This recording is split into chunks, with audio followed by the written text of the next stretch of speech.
இந்த டைப் சிஸ்டமில் பார்த்தீங்கன்னா உங்களுக்கு வந்து ஹெட்ரஸ் மானிட்டர் கனெக்ட் பண்ணுறீங்கன்னா உங்களுக்கு அந்த USB to RC converter adapter, USB to HDMI converter adapter வந்து தேவைப்படும் கண்டிப்பாக.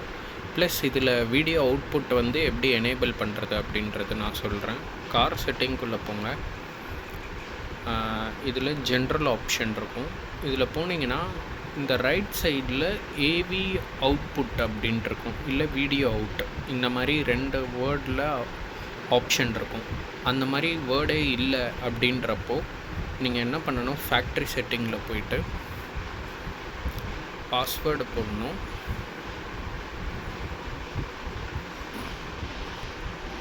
பாஸ்வேர்டு பார்த்தீங்கன்னா 19806699.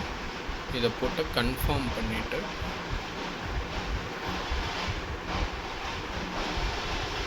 லெஃப்ட் சைடில் கஸ்டமைஸ் செட்டிங் போங்க.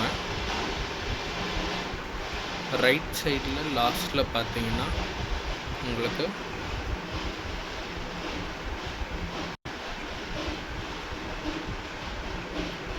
வீடியோ அவுட்புட் ஸ்விட்ச் அப்படின்ற ஆப்ஷன் இருக்குது இல்லையா, இதை வந்து எனேபிள் பண்ணுங்கள். எனேபிள் பண்ணிவிட்டு சேவ் பண்ணுங்கள். இப்போது சிஸ்டம் ஆஃப் ஆகிட்டு ஆன் ஆகிடுச்சு. இப்போது அதே கார் செட்டிங் ஆப்ஷனில் போங்க. ஜென்ரல் செட்டிங் ரைட் சைடில் பார்த்தீங்கன்னா வீடியோ அவுட் அப்படின்ட்டுருக்கு. இதை எனேபிள் பண்ணுங்கள். இதுக்கப்புறமா ஹெட்ரஸ் மானிட்டரில் வீடியோ அவுட் வந்துடும்.